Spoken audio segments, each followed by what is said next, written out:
The member from Perth-Wellington has given notice of dissatisfaction with the answer to a question given by the Minister of Community Safety and Correctional Services.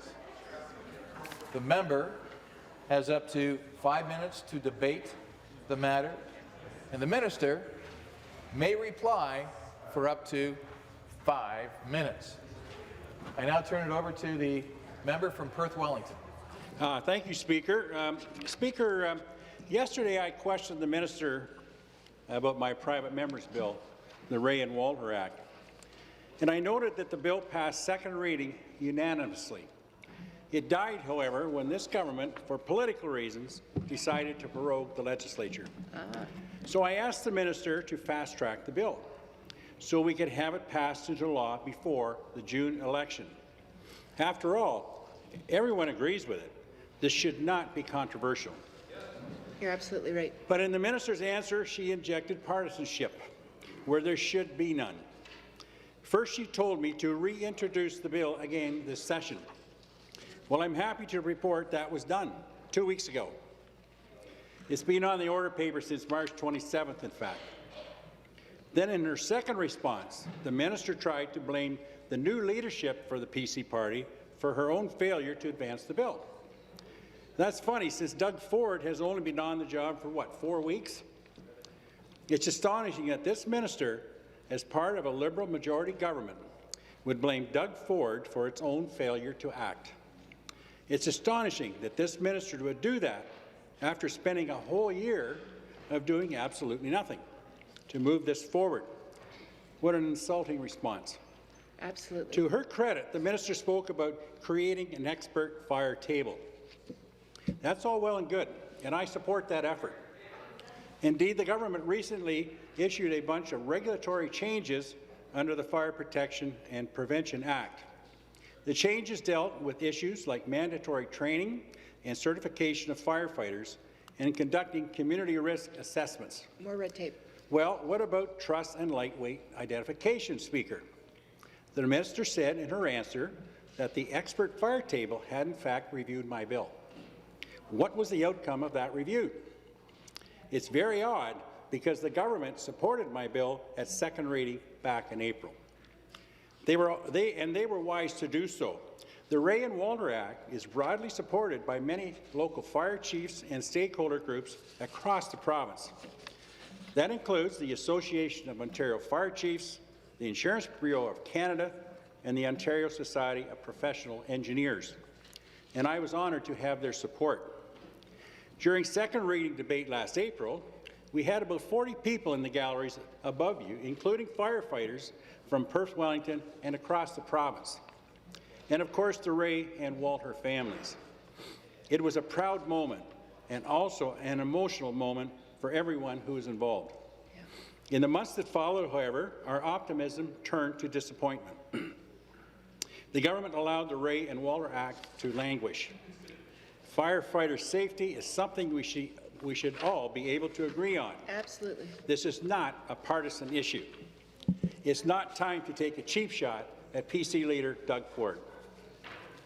But it is time to act. And there's still time to fix this. The bill has been reintroduced, and the government has a chance to do the right thing. And to my colleagues across the aisle, it's time to take action. Let's get the Rea and Walter Act passed to ensure that firefighters have the potentially life-saving information they need. We do not need any more deaths because of this government's failure to act on something that makes so much sense. The firefighters who supported the bill, the people who keep us safe every day, are paying attention. Many of them are watching this debate. So I sincerely hope the government, in its response, will do three things. Explain the reasons for their inaction over the past year. 2, stick to the facts, not misinformation or partisanship. And 3, promise to fast-track this bill as they know they should, because it's the right thing to do. Thank you, Speaker. Well done. Thank you very much. Now the Minister of Community Safety and Correctional Services may have up to 5 minutes to respond. Well, thank you very much. And Mr. Speaker, I may take my 5 minutes. We'll see. You know, certainly, as I said earlier, when yesterday, I believe, when the member asked me the question, I wanted to, I felt happy to respond to his questions, and I know how passionate and engaged he is on this issue. He also gave me an opportunity to say that what happened in North Perth 7 years ago was a terrible tragedy, and I think we can all agree on this. And as I said before, when the bill was debated and when I reached out to those individuals who were here, Mr. Speaker, to the family, the friends, the firefighter services, and the entire community, my condolence goes to the loss and the tragedy that has happened. It's certainly, I'm very sad, and I shared that with the member. I've also been part of his technical briefing when he introduced his private member's bill. I agreed to meet with him, with my staff. You know, fire safety is a shared responsibility, and it's vitally important that all levels of government, fire experts, and public work together. As he said, he is very engaged, and certainly the Rea and Walter Act is a bill which has very good intentions. And as the member also alluded, it was discussed after our conversation. I committed that since January of 2017, the member opposite share is what we've established was a fire safety technical table, and I committed with him that we would be bringing his private member's bill to that table where we have experts, fire chief,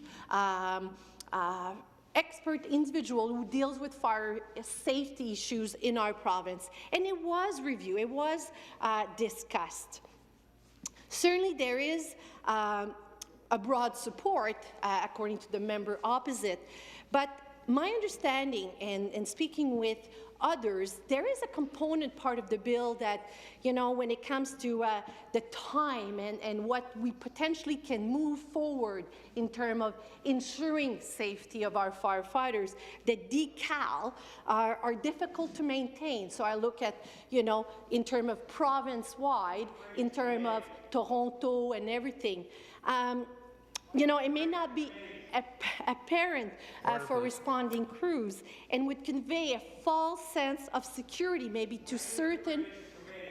It would. We're from Perth-Wellington. Come to order. It would. Sorry, the member is arguing with me, and I'm fine. I know how passionate he is about. I was a member. I brought in private member's bill myself into this House. You know, Mr. Speaker, we are, as a government, in the process of modernizing the fire safety in Ontario. This includes ensuring that our firefighters are as protected as possible in the face of life-threatening conditions. We are looking at new and innovative tools and supports that will help keep firefighters safe when responding to an incident. We are also working to find modern solutions that will help our firefighters, who are among the best in the world, to do their jobs. But I have to say, Mr. Speaker, and I know the member opposite talked about politics here and his new leader, Mr. Ford, excuse me, but I'm going to say that we have actually proposed a comprehensive deal with the opposition party to carry over all private members' bill in the House. And it was actually the member party's new leader that actually refused this agreement. So when you talk about politics over the great work of the member of this legislature, I would say, I'm very sorry, Mr. Speaker, I disagree that we're playing politics here. The member also knows that private members' bill in this House has been negotiated among all government leaders, and we've actually moved forward. I was very pleased to see that in the past 4 years, our government has worked with the opposition and the third party in ensuring that the members that are working so hard in this House actually get their private members' bill carried through. So if we're going to talk about politics here, let me be clear that the new leader of the Conservative Party has put politics ahead of the work of his caucus member. I'd like to thank